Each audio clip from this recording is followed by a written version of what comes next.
Commander Zaxthor had studied humanity's military for 3 solar cycles, and what he learned had kept him awake through countless nights. The Galactic Coalition had dismissed Earth as a primitive world when first contact occurred, but that assessment proved catastrophically wrong during the border wars of 2187. Humans didn't fight like civilized species. They didn't follow the established protocols of warfare that every other race in the galaxy had agreed upon for millennia. Where other species saw impossible terrain, humans saw opportunity. Where others retreated from overwhelming odds, humans dug in and fought harder. The Coalition learned this the hard way when a single human battalion held the Kepler 442 station for 6 weeks against forces that outnumbered them 40-1. But it wasn't their stubbornness that terrified Zaxthor. It wasn't even their legendary Marine Corps, whose reputation for violence had spread across 100 worlds. No.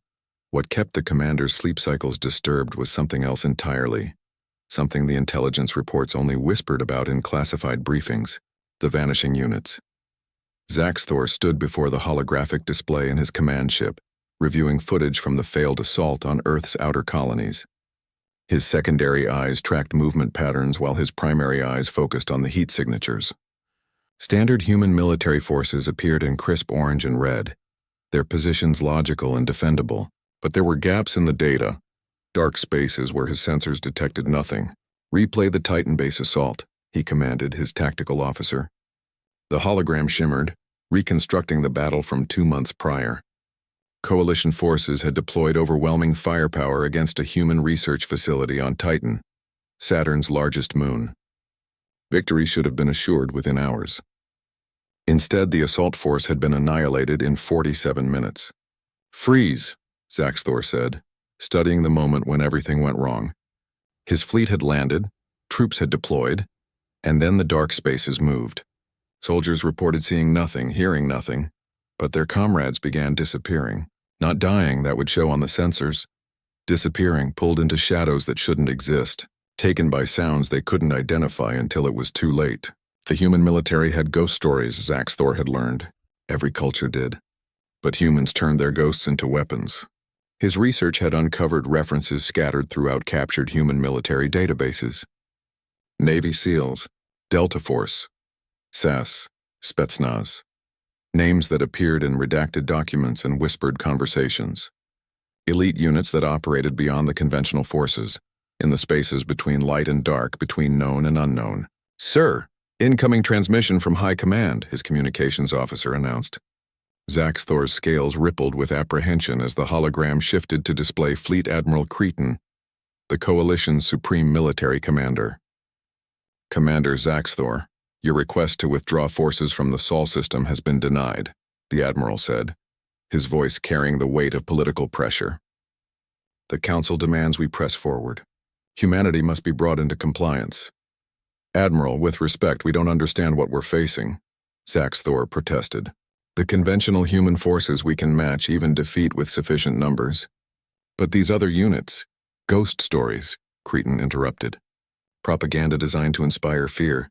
You're allowing human psychological warfare to compromise your judgment." Zaxthor wanted to argue, wanted to show the Admiral the footage of the Titan massacre, the Europa incident, the mysterious loss of the entire strike force sent to Earth's Antarctic research stations. But he recognized the political reality. The Council had committed to this war, and admitting they'd underestimated humanity would cost too much face. "Understood, Admiral. We'll proceed with the assault on Earth's lunar installations." The transmission ended, leaving Zaxthor alone with his dread. 3 days later, his fleet entered lunar orbit. Intelligence indicated minimal human presence on the moon, mostly research stations and mining operations. An easy target to demonstrate Coalition superiority before the main assault on Earth itself. The first wave landed without resistance. The second wave reported minimal contact. By the third wave, Zaxthor began to relax. Perhaps the Admiral was right. Perhaps he'd let fear cloud his judgment. Then the screaming started. His soldiers reported contacts everywhere and nowhere, figures appearing from impossible angles, moving faster than scanners could track. His troops fired at shadows, at sounds, at nothing and everything. The darkness of the lunar surface seemed to come alive, swallowing his forces whole. "Pull back!" Zaxthor ordered. "Emergency extraction." But extraction ships couldn't lock onto soldiers who weren't there anymore. Couldn't retrieve troops who'd vanished into craters and tunnels, taken by an enemy that left no bodies, no evidence, only silence. In 6 hours, Zaxthor lost 70% of his ground forces. Not to conventional battle, not to superior firepower, to ghosts that turned out to be all too real.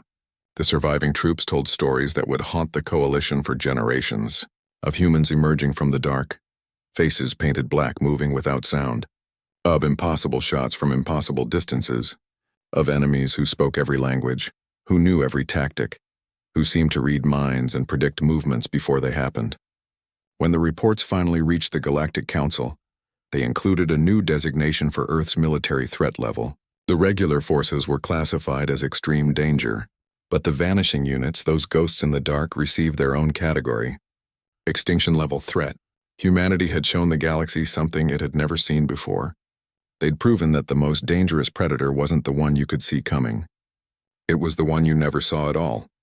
And somewhere in the shadows of Earth's moon, in the dark spaces between stars, the vanishing units waited, ready to remind the universe why humans had evolved as apex predators on a death world and why they'd brought those instincts with them to the stars. The galaxy had feared Earth's army, but the army was just the beginning. The real nightmare was the warriors who didn't officially exist, the ones who moved like smoke and struck like lightning, the ones humanity called by many names but the galaxy would learn to call by one, the vanishing units, and they were hunting.